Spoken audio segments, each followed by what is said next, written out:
ஒரு சிறிய கிராமத்தில் அரவிந்தன் என்ற இளைஞன் வாழ்ந்தான். அவன் மனம் துயரத்தில் மூழ்கியிருந்தது. எதையும் முயன்றாலும் தோல்வியே.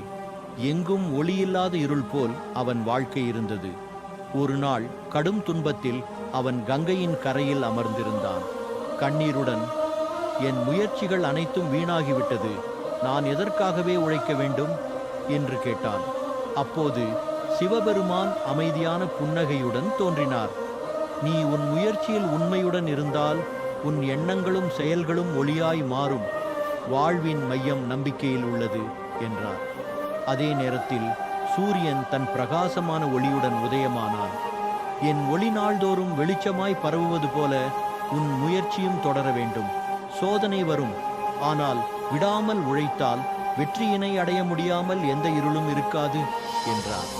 அரவிந்தன் தன் உள்ளத்துக்குள் உண்மையான நம்பிக்கையையும் நல்லதொரு நோக்கத்தையும் உருவாக்கி கொண்டான்.